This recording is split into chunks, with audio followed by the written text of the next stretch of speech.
as you can see behind me, it's pretty dark and gloomy, isn't it? That's probably how J.R. Smith of the Cleveland Cavaliers, and for that matter, the Cavaliers in general, feel today about their loss in Game 1 to the Golden State Warriors. With 4.7 seconds left, George Hill goes to the free throw line, makes the first one, misses the second. It's a tie game.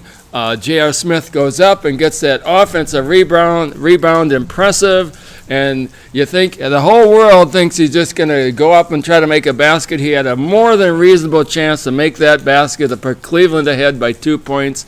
But no, what does he do? He turns and runs the other way towards center court. LeBron James is sitting over there going, hey, give me the ball, I'm open. What are you doing? Then point to the basket. Shoot. Then J.R. Smith throws it to the guy in the corner at the very last second who has no shot, and that's the end of regulation time. It goes into overtime, and the Golden State Warriors win. So the whole world, and I do mean the whole world, not just Cleveland, the whole world is mad at J.R. Smith. His teammates are like, what are you doing, man? What are you doing? What's going on? Well, I'll tell you what's going on. J.R. Smith had a brain fart because he thought that Cleveland was ahead, and he was trying to protect the ball and run out the clock, which if they were ahead would have been a good strategy, but it was merely a tied game. So here's my question. How does J.R. Smith not know it's a tied game? All you have to do is look at the scoreboard. But you know what? This goes to communication, team communication. His teammates, did they talk in the court and say, hey man, don't they normally have a plan for this? It's a tie game. Don't they talk? Doesn't the coach talk and say, let's get together? It's a tie game. If he makes this basket, doesn't make the next one, it's a tie game. Look at the scoreboard. Do this, do that. Pass it out to LeBron. Get the shot. If you get a rebound, dunk it. Do what you have to do to score. So I think this is more of a Cleveland Cavalier communication problem than just J.R. Smith. He had a brain fart. Make no mistake, brain fart of the highest proportion. But everyone's condemning him like he lost the game for him. No. He didn't lose the game. The game was still tied. Because of his blunder, the game was tied. So let's backtrack a little bit. Let's reverse engineer this. George Hill made the first free throw and didn't make the second. Things would be different if he made the second. Let's say that J.R. Smith makes the basket and they're up by 2 with, say, Golden State Warriors call a timeout. They've got, say, 2.5 seconds on the clock. That is enough to get the ball down the court and shoot. Maybe they could have still won it with a three-pointer or tied it. Who knows? That is enough time to do that. And the Warriors are talented enough to make that happen. I've seen it happen. I saw LeBron James 5 points down against the San Antonio Spurs with 5 seconds. LeBron James and the Cleveland Cavaliers miraculously tied and went ahead and won the game.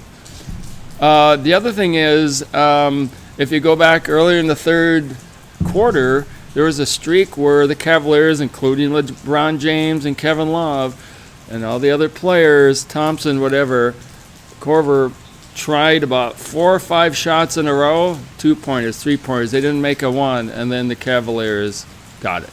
But you know what? This is basketball. So let me point something else out to you too. J.R. Smith didn't lose the game. The Cleveland Cavaliers lost the game because they folded their tent in overtime. Did you watch that overtime? How many times did I see Golden State doing whatever it takes to win, and Cleveland guys seen them go for a basket, just stand there and give up? They're still focused on the mistake by J.R. Smith made, and all that happened with his mistake is it's a tie game.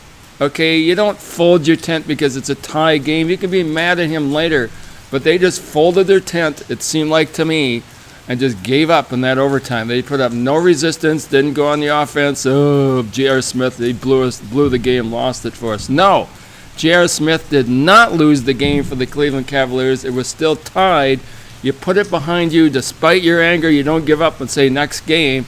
You play your heart out for 5 minutes and give it everything you've got. And I didn't see that from Cleveland. So shame on you, Cleveland. And I'm sure the coaches come out and said, you know what? J.R. didn't lose the game. It's a team game. My guess is Cleveland is going to look at this, and what you do in situations like this is you look back, step back, look at the tape, analyze, talk to each other. What were you thinking? J.R., what were you thinking?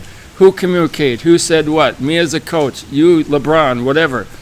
Now I promise you, in the next game, in that same situation, if it comes down to that, everybody's going to be on the same page, and they're going to communicate better. Hey, man, reminder. It's a tie game. You get that ball, you score. You get the ball, you go out there, etc., etc. It's one of those unfortunate things. It's easy to condemn J.R. Smith. The whole world is doing it. I'm sure he feels awful. We've all made blunders, dumb blunders, whether it's chess or tennis or football or baseball, stupid thing. Jim Marshall with the Vikings ran the wrong way when he picked up a fumble. Scored on his own team. It happens. You got to let it go, however dumb it is, however wrong it is, however brain fart it is, and move on. Game 2 tomorrow night. Let's see what happens.